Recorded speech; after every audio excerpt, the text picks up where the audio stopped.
अगर आप राहुल गांधी जी की जाति पूछने लगोगे तो अगर अनुराग ठाकुर जी उनकी जाति की बात कर रहे हैं तो मेरे ख्याल से इससे ज़्यादा अनएजुकेटेड बयान, इससे ज़्यादा बेबुनियाद बयान, इससे ज़्यादा आई एम सॉरी फालतू का बयान कोई और नहीं हो सकता। अरे अनुराग ठाकुर जी किस बात जाति वाली बात कर रहे हैं? जाति पूछने का हक ही नहीं बनता। जिनके खुद के फादर, जो उनके जो पिताजी हैं वो किसी और जाति के हुआ, ये ठाकुर लगा। कुछ इस तरह की पिछड़ी जातियाँ हैं जिनको उनका हक मिलना चाहिए। आप अगर जाति की बात, धर्म की बात जब करेंगे, जैसे दुकान पे नाम लिखवाने की जो नफरत फैलती, पूछना गाली देना, संसद में पार्लियामेंट में कोई उनके मुद्दे रखे जाएंगे तो ये नाम नेम प्लेट लगा के और इस तरह की जो तमाम बयानबाजी है ये सिर्फ और सिर्फ नफरत फैलाने का काम करती है। जातीय जनगणना कितना जरूरी है? जो पिछड़ी जाति के लोग हैं जिनके हक कहीं दफ़ा मारे जाते हैं, ऐसे बैकवर्ड क्लासेस के लोग हैं, कहीं ऐसे SC ST क्लास के लोग हैं जिनको अपने हक भी नहीं पता थे। तो जाति की अगर बात करनी है तो इन लोगों तक जाति की जो इन्फॉर्मेशन है वो पहुँचा। स्मृति ईरानी कहती है कि राहुल गांधी पंडित कहाँ से हो, कैसे हो जाएगा? अरे स्मृति ईरानी जी के तो खुद के हस्बैंड पारसी हैं, ईरानी सरनेम क्या, जरा से ये बात संविधान की कर लेते। हमारे साथ हुदा जड़ीवाला हैं, इनसे बातचीत कर लेंगे। जिस तरह से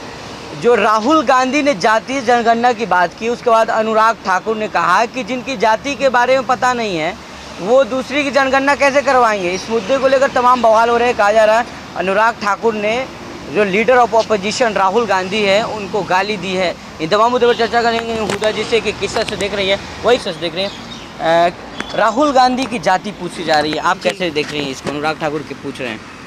आप राहुल गांधी जी का अगर वाकई में हिस्ट्री उठा के देखेंगे, तारीख उठा के देखेंगे तो ये इस ख़ानदान से वो ताल्लुक़ रखते हैं जिन्होंने इस मुल्क की आज़ादी दिलाने में सबसे बड़ा योगदान दिया है। हम बात कर रहे हैं पंडित नेहरू की फ़ैमिली की, हम बात कर रहे हैं मोतीलाल नेहरू जी की, जो कि इंडिपेंडेंस की जंग में एक बहुत अहम किरदार अदा करते थे। पंडित नेहरू जी इस मुल्क के इंडिपेंडेंस दिलाने से लेके कॉन्स्टिट्यूशन बनाने की जो योगदान है उससे लेके इस मुल्क को एक तरक्की याफ्ता मुल्क बनाने की तरफ ले जाने का उन्होंने काम किया है। इंदिरा गांधी जी के टाइम पे इतने सारे काम हुए हिंदुस्तान के जिसकी तुलना भी नहीं की जा सकती। राजीव गांधी जी के टाइम पे हमने देखा टेली कम्युनिकेशंस और कम्युनिकेशंस का जो इंडिया में एक सिलसिला शुरू हुआ उसकी कोई कंपैरिजन नहीं की जा सकती। हमने देखा कि सोनिया गांधी जी के टाइम पे जब मनमोहन जी को प्रधानमंत्री बना दिया गया था, मनमोहन जी ने जितना काम किया सोनिया गांधी जी के नेतृत्व में उसकी कोई तुलना नहीं की जा सकती। तो अगर आप राहुल गांधी जी की जाति पूछने लगोगे तो मेरा ख्याल से उससे बेहतर सवाल ये होना चाहिए था, या उससे बेहतर जो चीज़ है जिस पर रोशनी डालनी चाहिए थी वो थी कि वो किस ख़ानदान से ताल्लुक़ रखते हैं। उस ख़ानदान जिसने इस मुल्क को कहाँ से कहाँ पहुँचा दिया, जिसने इस मुल्क की लिए अपनी जान तक कुर्बान करी है। राहुल गांधी जी के परिवार के लोगों ने जितनी अपनी जान की कुर्बानी दी है इस मुल्क के लिए, मेरा ख्याल से उसका एग्जाम्पल पूरे इतिहास में कहीं नहीं मिलता।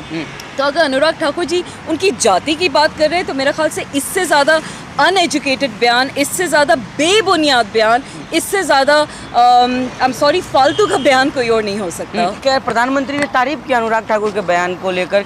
अरे अनुराग ठाकुर जी किस बात की अपनी जाति वाली बात कर रहे हैं? वो किस हिसाब से जाति, उनको तो जाति पूछने का हक ही नहीं बनता। जिनके खुद के फादर, जो उनके जो पिताजी हैं वो किसी और जाति के हुआ करते थे, ये ठाकुर लगाते हैं, उनके भाई कोई और सरनेम लगाते हैं। तो मेरा ख्याल से वो पहले अपना सरनेम, अपनी जाति अगर जाके वेरीफाई कर लें या कंफर्म कर लें, और अगर उनको अपने पिताजी का सरनेम लगाने में या उनकी जाति लगाने में अगर उनको संकोच होता है, अगर उनको शर्मिंदगी होती है, तो मेरा ख्याल से वो तो आखिरी वो शख्स है जिनको राहुल गांधी जी की जाति पूछने का कोई हक मिलना चाहिए। सदन में देखकर राहुल गांधी कह रहे थे कि जाति जनगणना होना चाहिए, तो कह रहे पहले राहुल गांधी के घर से शुरू हो जाए, क्या दिक्कत है? जाति जनगणना होना चाहिए का मतलब ये है कि अगर हमारे संविधान में, हमारे कॉन्स्टिट्यूशन में लिखा हुआ है कि कुछ इस तरह की पिछड़ी जातियां हैं जिनको उनका हक मिलना चाहिए, जिसका जिक्र कॉन्स्टिट्यूशन भी करता है, जिनके हक कॉन्स्टिट्यूशन में पूरे के पूरे कहीं ना कहीं सिक्योर हैं, तो इस तरीके से अगर आप जाति की बात कर रहे हैं तो जाति पूछने का हक बनता है। अगर जाति की बात करने पे कुछ फ़ायदा होता है, कुछ पिछड़े जातियों के लोग, जो बैकवर्ड कम्युनिटी के लोग हैं, अगर उनको उस चीज़ का फ़ायदा मिल रहा है, अगर उनके कोई काम हो रहे हैं, तो आप जाति की बात करें। आप अगर जाति की बात, धर्म की बात जब करेंगे, जैसे दुकान पे नाम लिखवाने की जो बात है, अगर उससे नफ़रत फैलती है, उससे अगर ये जानना चाहते हैं कि अगर किसी दुकान पे कोई मुसलमान ओनर है तो उसकी जो बिज़नेस है उसका नुकसान हो, या उसके ऊपर किसी तरह का कोई अटैक हो जाए, कोई लिंचिंग हो जाए, कुछ उसके साथ कोई बुरा हादसा हो जाए, तो अगर इस तरह से नाम और जातियों का आप ये जो सिलसिला है जारी रखोगे तो उसमें सिर्फ और सिर्फ नुकसान ही हासिल होना है। जाति का जिक्र सिर्फ जब होना चाहिए जब उससे संविधान के तहत किसी को, किसी वर्ग को, किसी तबके को फ़ायदा दे सकें। लेकिन मैम, जो अनुराग ठाकुर के बयान में कुछ लोग कह रहे हैं कि राहुल गांधी को इनडायरेक्टली गाली दी है। जाति पूछना गाली देना थोड़ी है, ऐसा कुछ है क्या, आपको लग रहा है?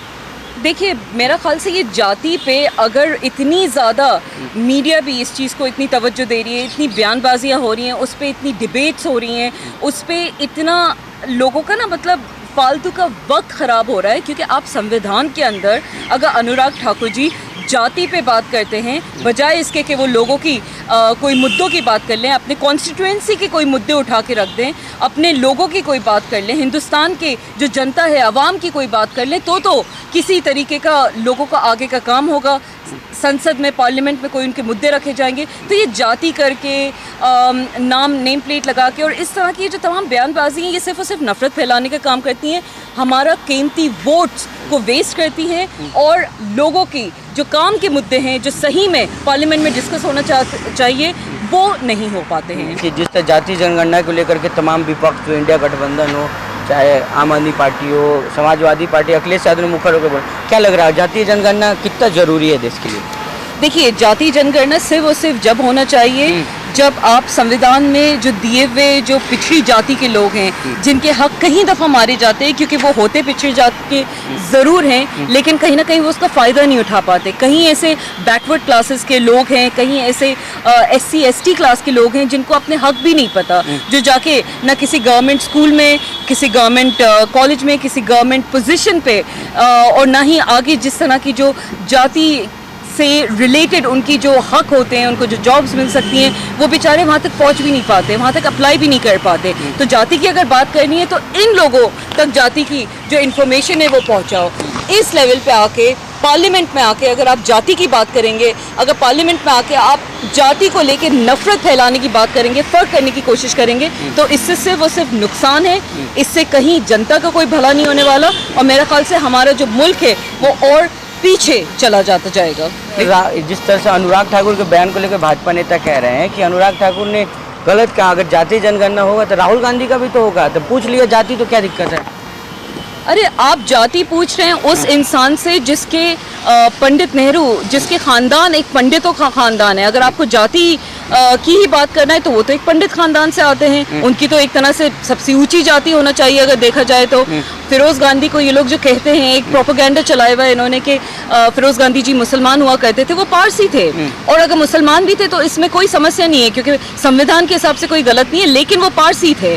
और उसके अलावा ये ऐसा परिवार है कांग्रेस वालों का, ये ऐसा एक तरह से प्राइड है ये कांग्रेस की, जितनी कुर्बानियाँ नेहरू जी की फैमिली ने, जितनी कुर्बानियाँ इस गांधी फैमिली ने हमारे हिंदुस्तान के लिए दी है, मेरा ख्याल से उसका कहीं पे कोई सानी नहीं मिलता, कोई कंपैरिजन नहीं मिलता। तो आपको लग रहा है कि राहुल गांधी पंडित थे? मतलब बिल्कुल, मतलब है पंडित, बिल्कुल बिल्कुल। उनका परिवार एक पंडित फैमिली का है, तो ऑब्वियसली वो पंडित रिप्रेजेंटेशन से ही आते हैं। ऑल्दो उनके जो फादर हैं, उनके जो ग्रैंडफादर हैं, वो किसी पॉइंट पे मतलब जो पारसी कम्युनिटी है तो वो भी एडिशन हो गया था, लेकिन उनका अगर ओरिजिनल फैमिली ट्री देखें, शिजरा उठा के जिसे कहते हैं वो देख लें, तो ये तो पंडितों की फैमिली है। तो अगर आप जाति की बात कर रहे हैं तो फिर सही मायने में जाति की बात करें, और अनुराग ठाकुर जी जो जाति की बात कर रहे हैं, फिर वो अपने फादर के सरनेम से शर्मिंदा ना हो के फिर उनका सरनेम लगाएं, फिर वो भी सही मायने में फिर अपनी जाति की बात करें। लेकिन ये आप स्मृति ईरानी कहती है कि राहुल गांधी पंडित कहाँ से हो गए, पारसी का बेटा और पंडित कैसे हो जाएगा? अरे, स्मृति ईरानी जी के तो खुद के हस्बैंड पारसी हैं। ईरानी सरनेम क्या होता है? अमित शाह जी, शाह सरनेम खुद अपने आप में ईरानी सरनेम है।